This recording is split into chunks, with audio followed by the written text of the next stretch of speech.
Diversity, equity, and inclusion isn't about taking anything from anyone. It's about ensuring that no one is excluded.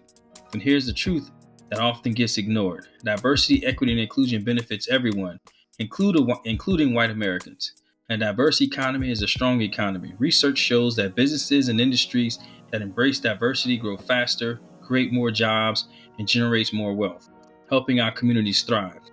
Equity means fairness for all. Some policies that break down barriers for marginalized groups, like access to quality education, fair wages, and health care, also help low-income white families, rural communities, and veterans. Inclusion strengthens democracy. When we remove barriers from any group, we build a society where everyone has a voice, and that makes our country more stable and just for all. The fight for justice has never been about division. It's about ensuring that no one is left out of the promise of America. So when we talk about showing up, it's not just about resisting erasure. It's about being a part of something greater, a future where opportunities isn't reserved for a few, but open to all. Because progress isn't just about changing laws, it's about changing systems, mindsets, and the very definition of who gets to belong. And that only happens when we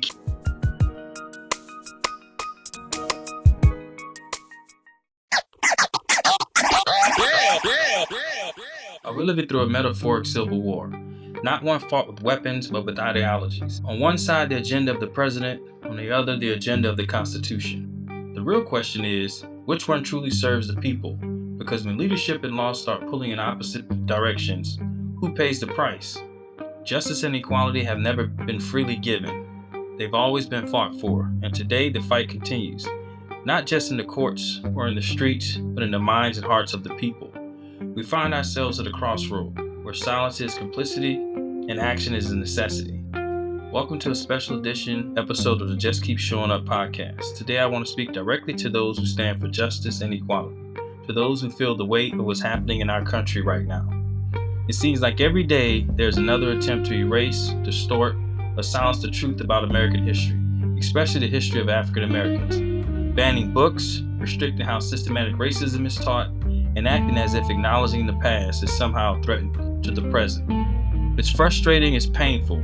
It feels like the very soil of this country is crying out, holding the stories of those who came before us, the struggles they endured, and the battles they fought. Battles that some now want to pretend never happened. But here's the truth. History doesn't die just because someone refuses to teach it. James Baldwin once said, history is not the past, it's the present. We carry our history with us. We are our history. So today I want to remind you, no matter how heavy it feels, just keep showing up. Keep standing firm in the truth, because progress has never been built by silence. It's been built by persistence. Let's start with this. History isn't behind us, it's within us. There's this idea that the past is something we moved on from. But that couldn't be further from the truth.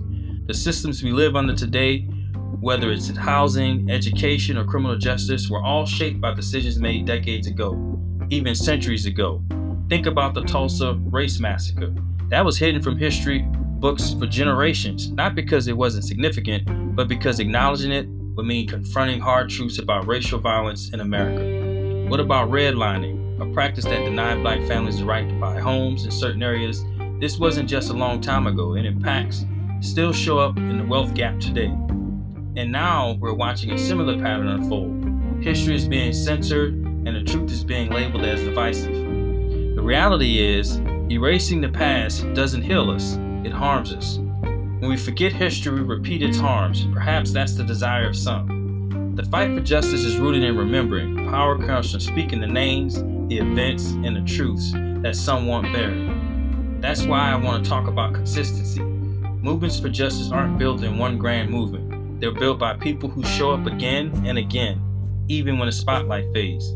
Think about the foot soldiers of the civil rights movement.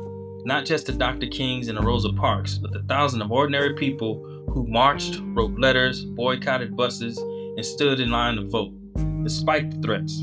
Their power wasn't just in what they did, it was in the persistence. Today, that same persistence is needed. It's needed when you have to explain again why systematic racism still exists. It's needed when you correct someone who tries to downplay history as a thing of the past. It's needed when you show up at local meetings, vote in every election, and speak out against injustice, even when it feels like no one is listening. Angela Davis said it best. The struggle is much more difficult now because racism is more entrenched and complicated. Racism doesn't always look like a fire hose or someone hiding behind a hooded dunce cap wearing a white robe. Sometimes it looks like gerrymandering, biased algorithms, and subtle but powerful policy decisions. That means our fight has to be just as focused and relentless, because injustice evolves, and so must our resistance.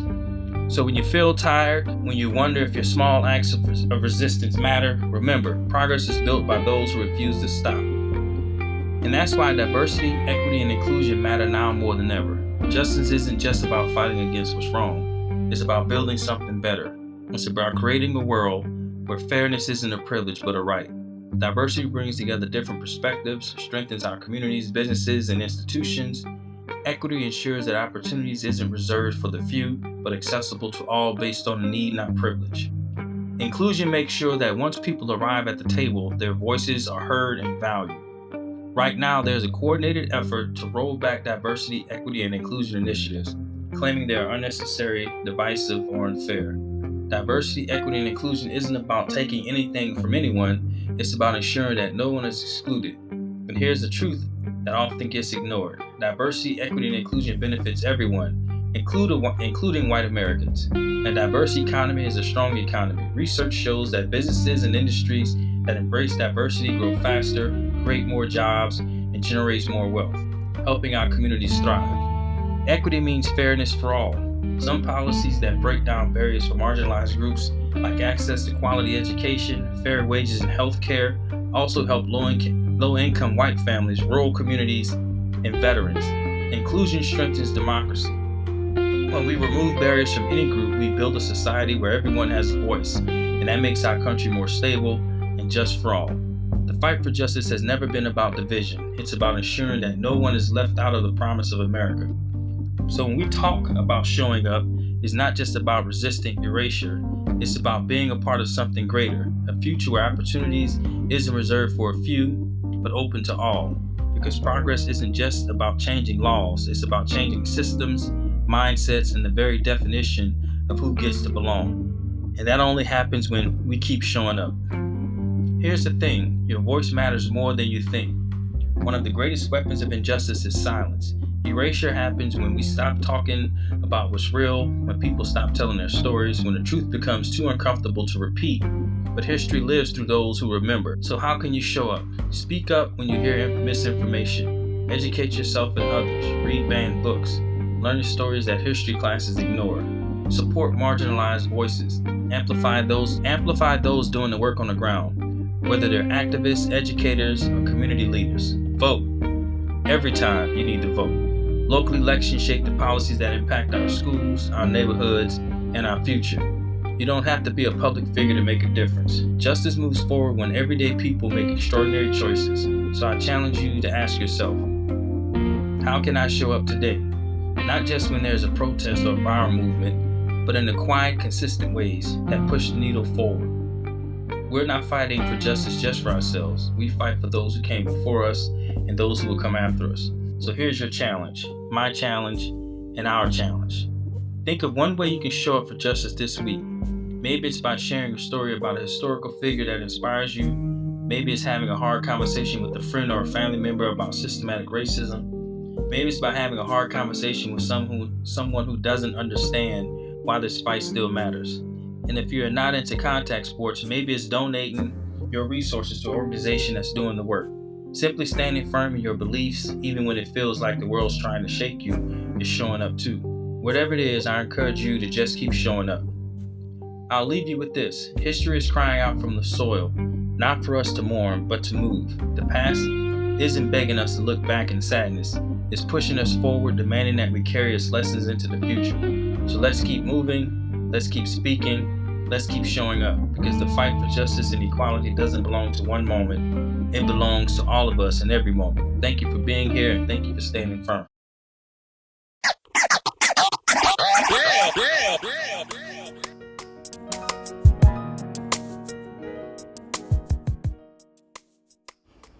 Thanks everybody for checking out the show. Until next time, peace.